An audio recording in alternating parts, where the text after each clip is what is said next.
Olá pessoal, tudo bem? Então nesse vídeo eu estou trazendo algumas evidências empíricas do que ocorreu em pandemias passadas com relação à adoção de políticas de isolamento social e o impacto delas na mortalidade e na economia. Porque esse assunto parece que não é consensual entre as pessoas, seja em qualquer nível, em nível de lideranças políticas, em nível de poderes, ou até mesmo da população de uma forma geral, né? Então alguns defendem o isolamento, enquanto outras pessoas acham que o isolamento não seria necessário, ou então outras pessoas acham que o isolamento parcial é que seria o ideal, né? Mas nós vamos discutir tudo isso à luz da ciência e da experiência passada de pandemias anteriores. Então, no contexto atual, nós estamos sendo acometidos pela Covid-19 e ela se tornou uma pandemia porque a humanidade não tem imunidade natural para combater a doença. Então, os governos acabam adotando algumas políticas de isolamento social. E essas políticas elas acabam por influenciar diretamente na economia e faz com que as pessoas e as instituições tenham que parar. Essa fase onde as pessoas precisam se isolar, já que não existem medicações para combater o vírus e nem existe vacina, são adotadas essas medidas que não dependem de medicamentos. Então essas medidas elas têm efeitos econômicos e não se sabe ao certo problemas econômicos serão temporários ou persistentes e nem como a resposta da saúde pública local afeta a gravidade econômica da pandemia. E se o distanciamento social retarda a propagação da pandemia e reduz o impacto econômico. Então essas são questões que eu estou levantando aqui e que também está no artigo de Correia, Luke e Werner. Então, para responder essas questões, é necessário buscar evidências científicas de pandemias passadas. A última pandemia foi a gripe espanhola de 1918.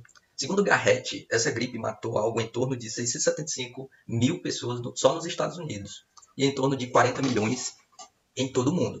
O surto da gripe foi após a guerra, mas a gripe ela já começa em 1911, né? Aí com a movimentação das tropas, né, já no estágio final da guerra, as tropas retornando para os seus países. O Brasil também teve uma participação pequena na guerra. E com essa movimentação de retorno das tropas aos seus países, é que houve o surto em 1918, como mostra esse gráfico aqui. Então, eu trago aqui nesse painel a taxa de mortalidade em relação à população total por ano, de 1918, 1919, 1920, onde a mortalidade foi maior por país, né? Então a Índia foi um dos países mais afetados, com 5,22% de sua população, né, morta por essa gripe, seguido aí de África do Sul, com 3,36%, a Indonésia de 3,04%, México, Filipinas e Portugal, né? Se a gente for olhar os dados do Brasil, o Brasil teve 0,6% de sua população morta por essa gripe. Os Estados Unidos, no total, somando os 3 anos, teve 0,5%, menos de 1% da população, né? Então, nesse quadro, a gente observa que existe uma correlação positiva entre densidade populacional, ou seja, quantidade de habitantes por metro quadrado, e a mortalidade. Então, quanto mais pessoas por metro quadrado, maior seria a mortalidade. E essa relação é decrescente quanto maior a área do país, né? O que presume que existem menos pessoas por metro quadrado, né? Então, essa correlação seria negativa. Esses dados são do artigo de Garrett de 2007. Bom, mas que tipos de políticas de isolamento e quais foram os impactos econômicos dessa gripe de 1918, né?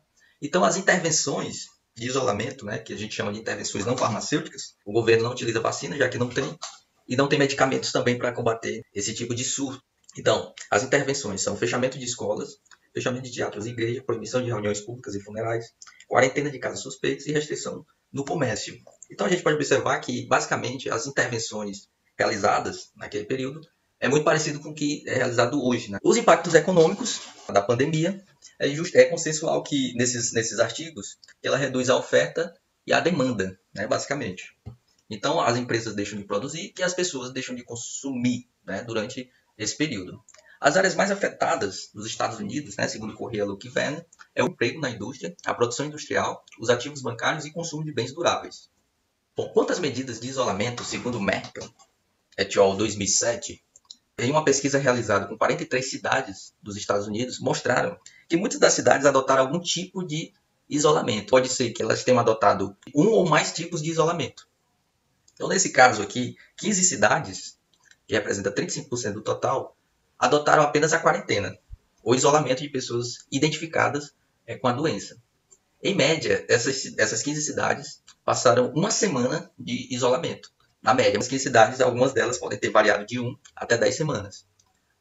O que chama mais atenção é que 79% das cidades norte-americanas adotaram o fechamento de escolas e qualquer tipo de reunião pública, né? Aí já abrange muita coisa. Na média, 79% das cidades ficaram 4 semanas parados e essas 34 cidades variaram entre uma e 10 semanas, ficando na média aqui de 4. Então nós podemos observar, por meio dessa tabela, como as cidades adotaram essas medidas e em que medida cada cidade adotou essas medidas de isolamento. Então a gente pode observar que muitas delas adotaram apenas uma medida e outras podem ter adotado mais de uma medida. E a gente vai observar nos dados mais à frente que essas decisões de adoção de medidas, juntamente com o tempo de isolamento, impacta diretamente na mortalidade e também na economia.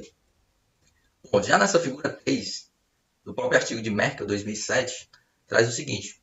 Ele traz a comparação aqui entre a cidade de St. Louis e Nova York.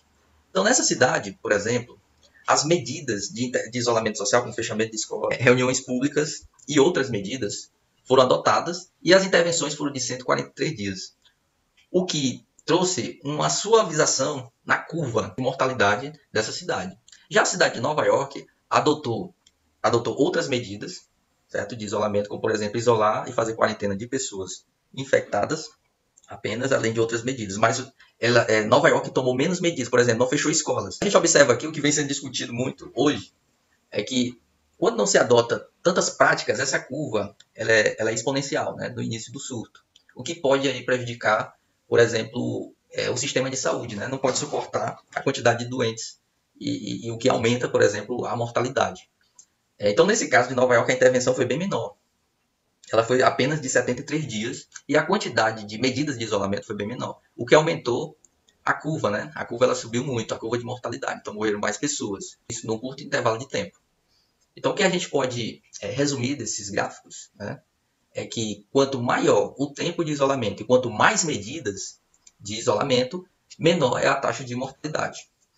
A gente pode observar isso em Denver e também em Pittsburgh, né? Então, Denver adotou mais medidas do que Pittsburgh e também o tempo de isolamento foi bem maior, 151 dias em Denver e 53 dias em Pittsburgh. E a gente observa que o gráfico ele é bem mais acentuado aqui em Pittsburgh, né, e bem mais suave em Denver, né? O que corrobora aí essa ideia de que quanto maior a intervenção e quanto maiores as medidas, menor é a taxa de mortalidade e menos acentuada seria a curva de mortalidade. Bom, nessa figura 1 de Correa, Luke e Werner, eles mostram que cidades norte-americanas que adotaram o maior tempo de isolamento experimentaram menor mortalidade, que são as cidades que estão apresentadas aqui nesse gráfico de dispersão em verde. Certo? Então, essas cidades como Seattle, Portland, Omaha, Los Angeles, foram cidades que adotaram o maior tempo de isolamento social e elas experimentaram a menor mortalidade e também o maior crescimento do emprego após o surto da gripe. Já as cidades que adotaram um tempo mais curto de isolamento social, elas tiveram alto índice de mortalidade e baixo crescimento após o surto. Ou seja, o que esses autores estão colocando aqui é que quanto maior esse tempo de isolamento social, menor será a mortalidade, ou seja, menos pessoas irão morrer, certo? Porque o tempo de isolamento é maior, e também a economia se recupera de uma forma bem melhor após a gripe. Porque se você deixar as pessoas não isoladas, o que é que vai acontecer? Muitas pessoas irão morrer, certo? O que reduz, por exemplo, a força de trabalho, porque existe um custo econômico quando a pessoa morre. Né? Então, quando aquelas pessoas morrem, reduz a força de trabalho.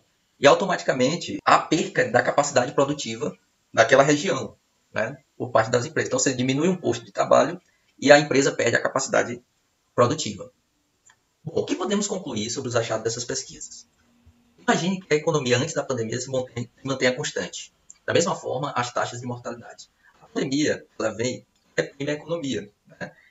Joga a economia para lá. Aumentando as taxas de mortalidade, ela acaba reduzindo a força de trabalho, o que acaba reduzindo a capacidade de produção desses agentes econômicos, o que deprime diretamente a economia, porque as empresas vão deixar de produzir e as pessoas vão diminuir a procura por esses produtos. Então, na verdade, as políticas de isolamento social, elas não atacam a economia, como muitas pessoas pensam. Esses artigos defendem que ela ataca aquilo que deprime a economia, certo? E aumenta a taxa de mortalidade. Esses artigos eles concluem que quanto maior for essa política, quanto mais eficiente for essa política e quanto maior o tempo de isolamento social, maior será o restabelecimento econômico após a pandemia. Então, são os principais achados com base na experiência passada da pandemia de 1918 e que podemos tomar como lição para a pandemia do Covid-19 atual. As referências desses estudos que foram colocados nessa apresentação estão aqui. Muito obrigado.